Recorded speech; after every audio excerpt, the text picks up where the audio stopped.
Episode Deuce? 2, but the first one with an actual name. Yes. We do have a name now. Would you... Who's Jason? Who's Jason? Who is Jason? Who's Jason? You? Yeah, who's on first? You know how it goes. You get it. So that's our new vlog. Who's Jason?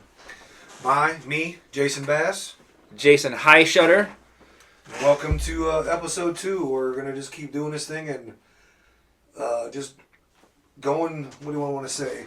Just barreling our way through it till we figure out what we're actually doing. So Still a hodgepodge of stuff right now. We do have some stuff in the works for the future. They're not quite ready yet, but Justin Hamlin, I want to give a shout out to for giving us this suggestion of making basically a part 2 of the songs that we did with Lloyd. Justin! So thank you very much for that suggestion. So I am wearing my DrScary shirt today.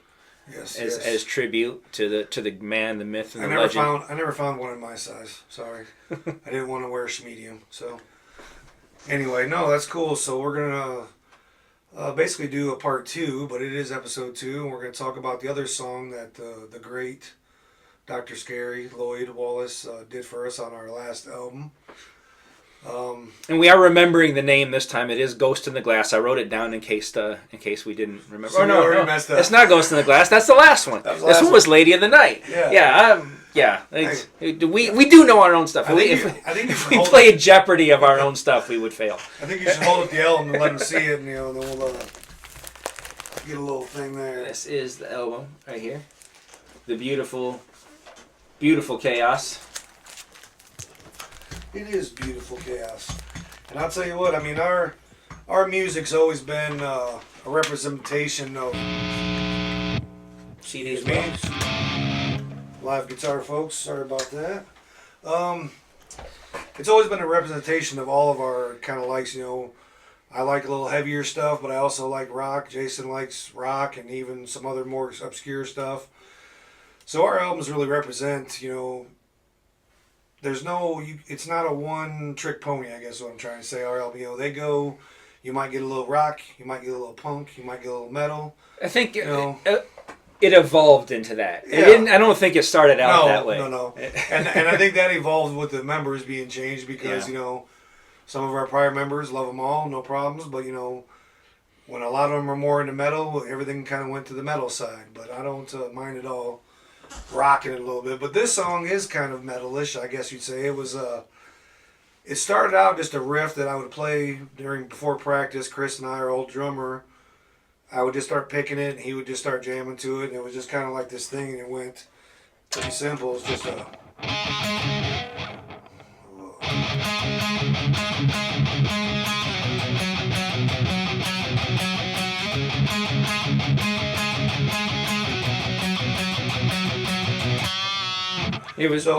That was pretty much it, and it was kind of like a warm-up thing for my fingers. It was nothing, and then as we were working on this last album that we did together, Jason heard it at practice, and he's like, well, that's cool, we should do something with that. And I was like, all right, the album was getting towards the end, and we were talking a little while ago, and I don't like to use the word filler, but to me it was more of a filler song. We were kind of looking for material, like, the last minute, what little bit of material can we have to at least get a good 9 songs to make an album with, as opposed to, And then Jason helped me, with the bridge / chorus, whatever you want to call it. I'm not super technical, just kind of just...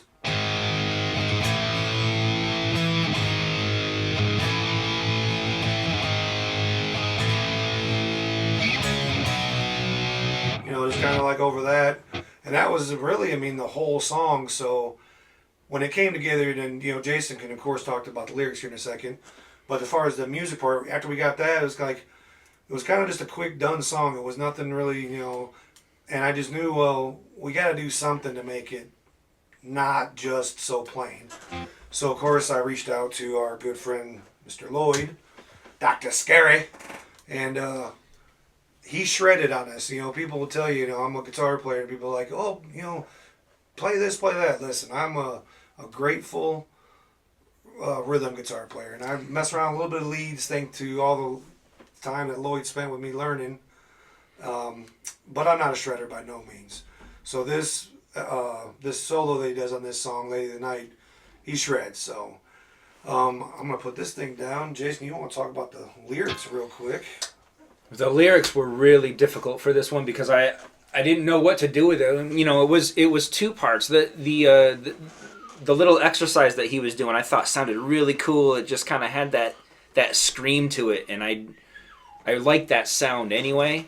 So I was like, I really would like to do something with this, but that's all there was. And then between that and then when I kind of dropped to the A and put the chorus together and did that little thing, I mean, it was something, but it was still just two parts. And I kept on trying different types of lyrics, different types of vocal progressions and different ways that the vocal patterns were going to go. And I couldn't find anything that sounded cool enough to match that riff. And finally I was listening, I think it was Nirvana one time, and I just thought of the way that I just kind of did these gravelly chant lyrics that I ended up doing, and it ended up being really cool. I had some terrible ideas before that, but then when this finally did come together, and then we had Lloyd come in, and I don't know, did you talk to him first about the keyboard song or this, or did you just think that we kind of needed something for both and you asked him about both? I don't recall, but I'm pretty sure it was both. I think when I came to him, I said, hey, I got a couple songs. Okay. Because it was definitely both of them. I mean, they're two night and day. You know, one of them is this beautiful piano ballad, and the other one is this. And it was kind of cool that he heard the potential in both and was like, yeah, I'll do that. You know, so which was really cool. But I don't want to give anybody the wrong idea about a song. It's a great song. It's just it turned into a great song. I don't think and the lyrics really helped. And Lloyd is, as a guitar player, writer, you know, it's kind of like just like okay. Just wasn't my favorite, but it's a good song. It's a good song as a whole. Yeah, it started out like you said as a filler, but then by the time we had it, when we finally recorded it and got the masters back, and we actually played it back for the first time, we were like, "Whoa!" Right, yeah. It was like a surprise to us. And I think we have played that song live, but needless to say, I did not do the solo. So you want to play this thing real quick, and then we'll. Talk about it a little while as we're playing it, kind of. Okay, let's do it. So, Lady of the Night, 19 Till Dawn, Beautiful Chaos.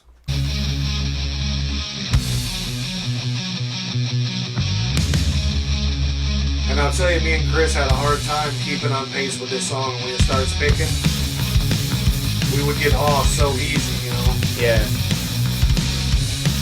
Well, because it's so basic in its parts that it's hard to just not get that railroad track thing going, or your train going, where it just is faster and faster. Right, yeah. I've always dug these gravelly lyrics, the vocals you did on this. I like them. Yeah, and like I said, it was hard to finally find that style because everything I attempted just wasn't working. And then this one day, literally, it just came from listening to, and I'm not even comparing this to a Nirvana song, but I was listening to Nirvana one day, and this is the style that came into my head.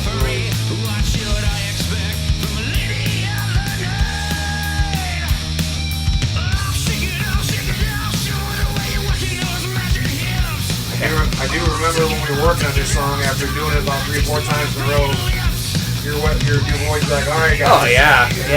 Even if we do this song, it's got to be one of the last songs of the night because it's not what I'm normally used to. So I'm not singing from here. I'm literally just graveling. And nowadays it'd be really bad because I'm so out of practice from that. Right. I think it's just about that time. We're gonna pause it here in a second. We're going to pause it there, and we're going to, I'm thankful enough that I kept the video recording of Lloyd playing this in the studio. So we're going to cue that up, enjoy the solo to Lady of the Night before we actually play the rest of the song. Here you go, enjoy.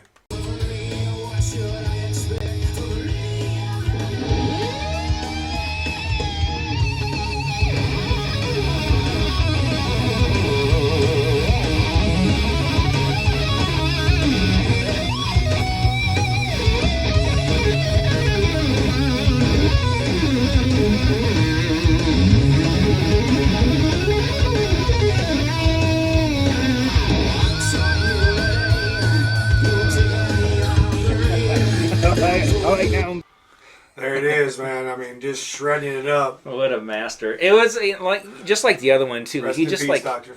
absolutely. He was just given the blank canvas, and we're like, just do your magic and do your thing, and he just went in and had fun with it. Yeah, well, let's play real quick. We'll probably just play through the solo, and everybody's heard enough of the rest. So here you go.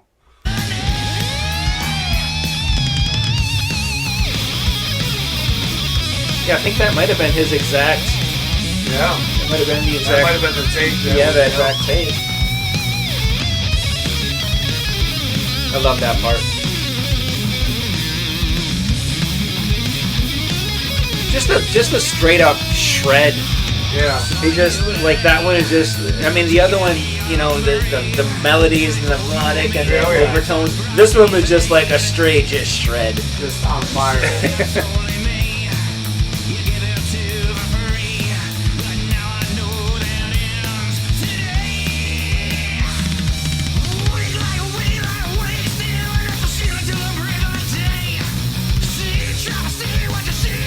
Even the title "Lady of the Night," I think it's pretty obvious what the lyrics are about here.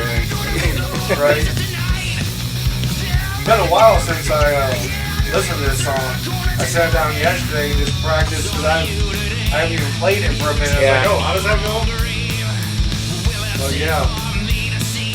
If anybody wants to hear this or any other song without listening to us babble over it, we're on Spotify, Pandora. Anywhere that you get your streaming music, we're on there. Yeah. Or reach out to us.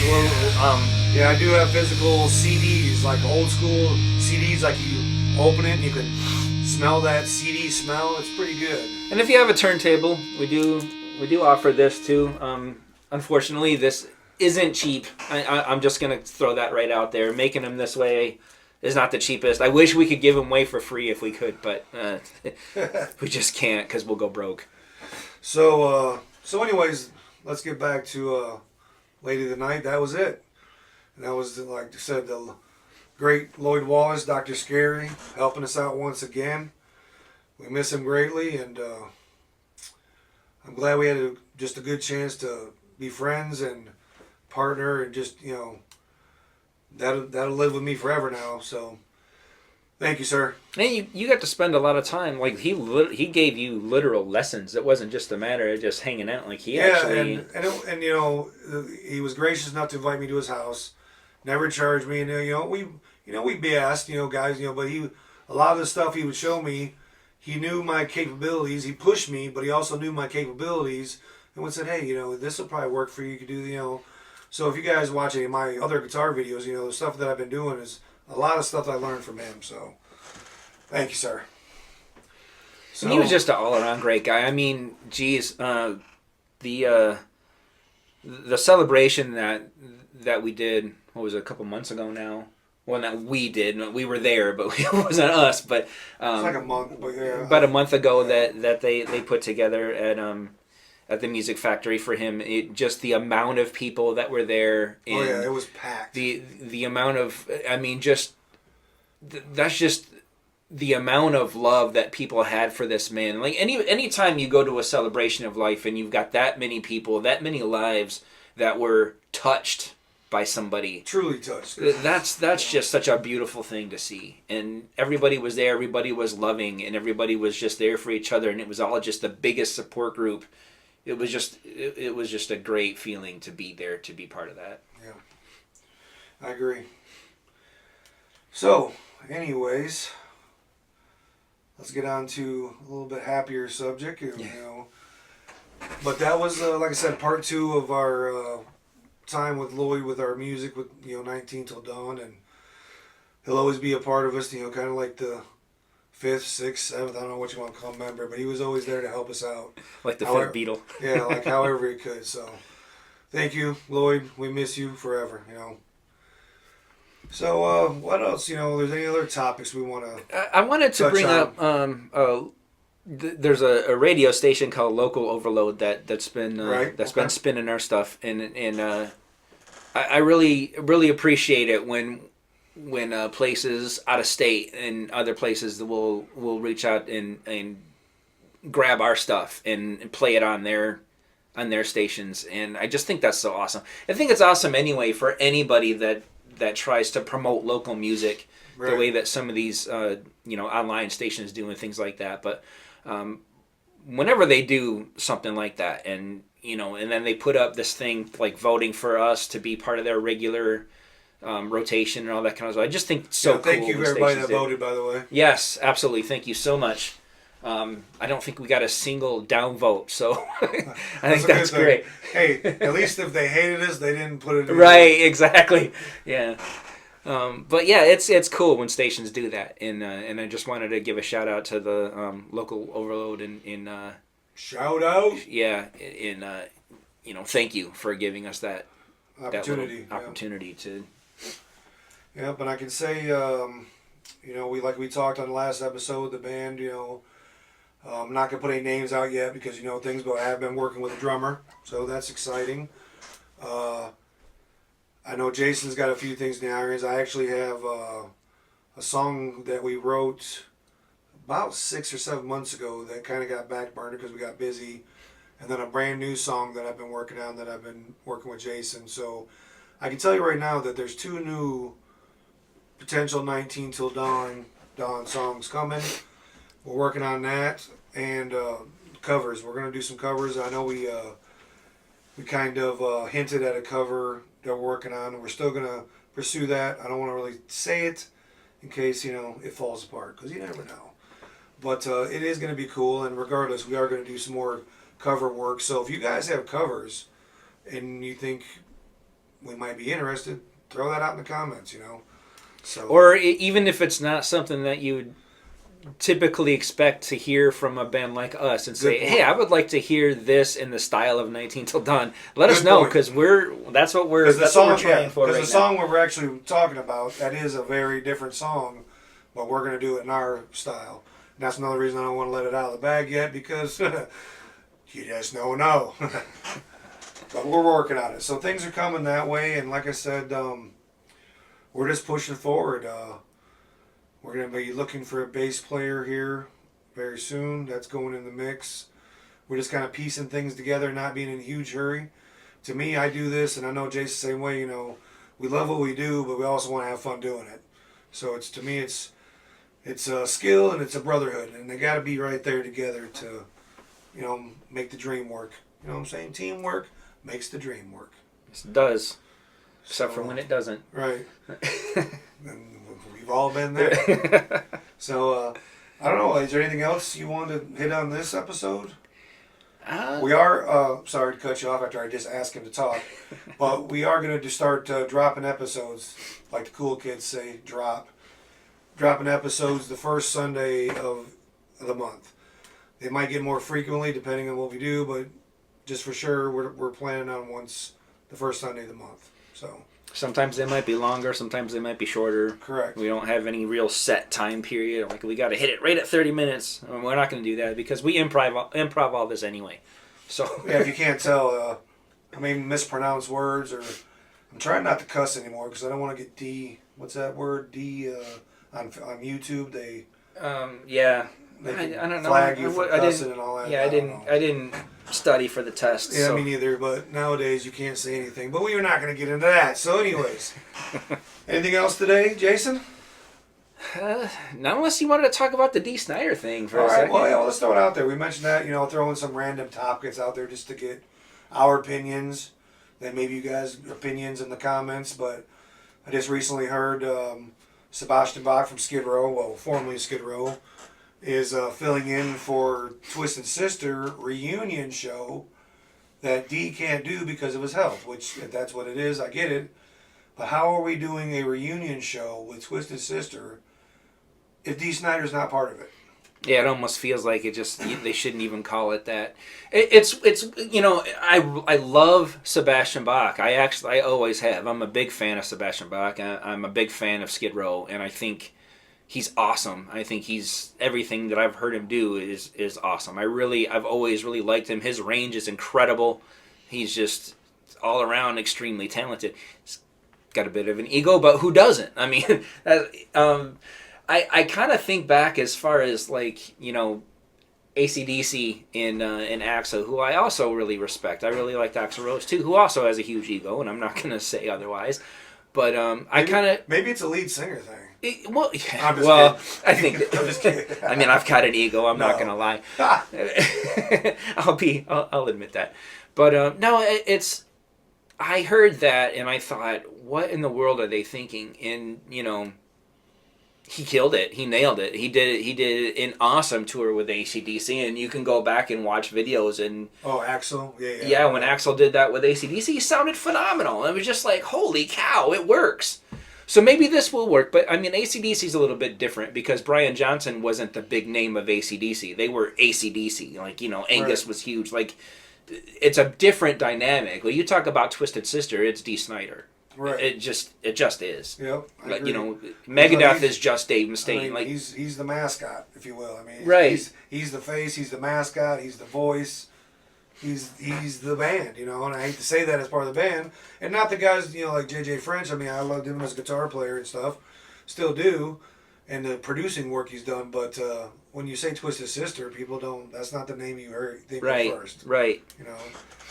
And this is where like Jason. This is where Sebastian Bach. I have had the displeasure of actually being real close with my wife, and I saw him at the Music Factory. Shout out to Music Factory. And he is a great singer. And with Skid Row, always will be a huge Skid Row fan. But as a person, that dude, I'm going to keep it nice, but yeah. There's a reason Skid Row won't get back with him. I'll just say that.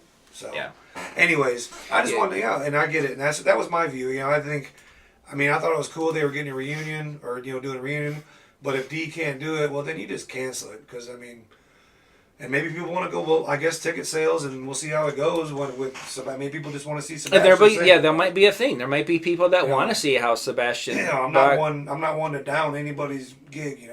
Yeah. But that was just our opinions. If he comes nearby, I might go see it. I might go see what he's able to do with the Twisted Sister back catalog. That might be interesting to see. And I do want to say, like, being on that side of things with the Music Factory and being a performer and being backstage and opening for bigger names and meeting some of these people, I can say there is a huge palpable difference when somebody is really on an ego trip and they really are, Music Factory is a pretty intimate setting. It is smaller, but we also played other venues and met some people that were either really, really egocentric, and some of them that aren't even as big a names as Sebastian Bach or as the biggest names as they think they are. Right, but there'll be people like they'll take the entire green room from themselves and they'll pull a sign out that says main, headliner only. This means you. Stay out. Right. This means you. Like stuff like that. And people that aren't even big enough to have that kind of an ego would do that. Take up the whole. It's one thing to have an ego, but at least have an ego and be gracious about it. You know what I mean? Right. Right. And then Music Factory is one of those places that doesn't even have a green room. So like for Sebastian to be egotistical. But we've played with big names too that have also been really gracious and really awesome to their supporting acts, and some that haven't, and you can definitely, there's a huge difference. There's a huge difference in the way that they interact with the crowd. And Music Factories, like I said, it's an intimate setting. It's a smaller venue, which means you're that much closer to the crowd, and you need to be gracious, as a performer. They're up and personal. Very much so, very much so. And if you're not that, then the people aren't going to be as magnetized to you or whatever. Yeah, I get it. Yep, I agree. All right. Well, I think that's a good cutoff point for this episode. Sure. Yeah, absolutely. Thank you, everybody, for watching, and hope you enjoyed. Got some laughs, got some feel goods, whatever. Again, like I said, we love Lloyd. I also want to say thank you for all the people that watched the last episode. It got a lot more of attention than I expected for the first episode to just get the attention that it got. I'm extremely grateful for the people that have been watching. And if you guys like it, to be honest, actually we'll probably do it anyways because what else we got to do? But the more interaction we get, the more we see you guys kind of dig it, the more creative and more stuff we'll try to put out there. Like I said, ideas are welcome. Just throw it out there. And Justin Hamlin giving the suggestion for today. We might not have known what to do today if it wasn't for that suggestion. So thank you for that. Anybody who wants to throw a suggestion of what they want to see next month, let us know. We'll do it. Right on. We'll do anything for a buck, you know? $20, $20. Right, exactly. Hey, from this Jason and that one, we're out. Thank you.